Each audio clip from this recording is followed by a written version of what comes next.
Imagine a neighborhood where children vanish without a trace. No warning, no evidence, just gone. For months, their families waited, prayed, and begged for help.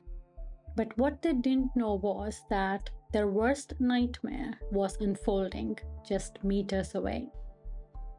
Behind the quiet streets of Noida, in a small village called Nithari, unfolded one of the most chilling and grotesque crime stories in India's history. This is not just a tale of murder, it's a tale of unimaginable evil, betrayal, and a justice system that left an entire community shattered.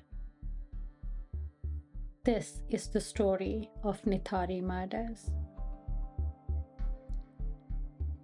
Between 2005 and 2006, Nithari village became the epicenter of an unspeakable horror. Children and young women, most of them from families of daily wage workers, started disappearing. Their families ran from police station to police station, desperate for answers, but were met with silence, apathy, and shrugged shoulders. For nearly 2 years, the community lived in fear. Children were locked indoors, parents lived in dread. But no one knew the real nightmare was just next door.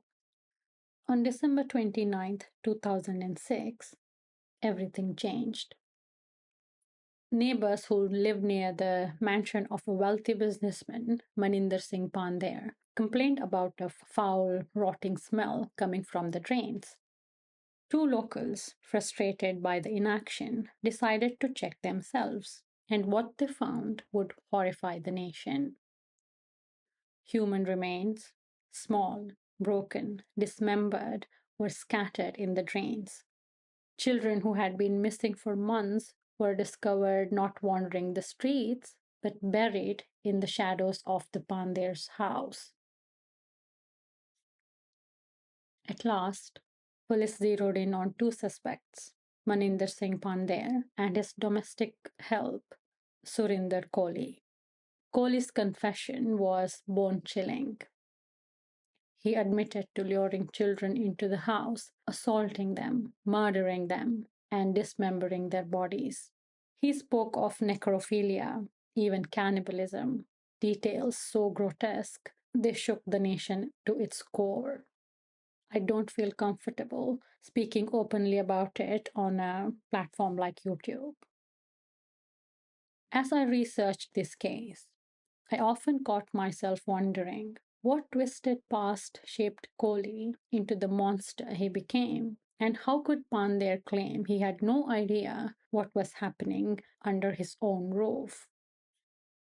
The public wasn't just outraged by the murders, they were enraged by the failure that allowed them to continue. For 2 years, families pleaded with the police, only to be ignored. The fact that most victims came from poor and marginalized backgrounds highlighted a brutal truth. When the poor cry for help, the system often turns its back. By the end, at least 19 lives were lost. Children, young women, their last moments unimaginable in their horror. When the trial finally began, it was swift at first. Kohli was convicted of multiple murders, sentenced to death, but later his sentence was commuted to life in prison.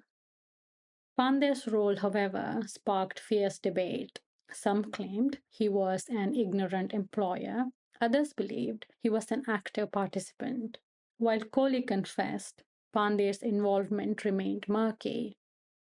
If you ask me, it's hard to believe a man could remain completely oblivious as children were tortured, murdered, dismembered, one after another in his own home. The Nithari murders weren't just a wake up call, they were a damning indictment of a broken system. They forced India to confront uncomfortable truths about class, power, and the value we place on human life. Laws were reviewed, police procedures updated, But for the families, no reform can ever bring back what was lost. In January 2015, Kohli's death sentence was reduced to life imprisonment. In 2023, the Allahabad High Court acquitted both Kohli and Pandey for lack of evidence, completely destroying the trust these poor families had placed on the justice system. After years of waiting, the families were left with empty hands and empty hearts. It leaves us asking, where is justice? How do we protect the powerless? And most haunting of all, could this happen again? What do you think? Were Pandey and Kohli equally guilty? Did the system fail the victims twice, once in life and once in death? Share your thoughts in the comments below. And if you found this video impactful, please like, share, and subscribe for more deep dives into true crime stories from around the world. Thank you for watching. I'll see you in the next one.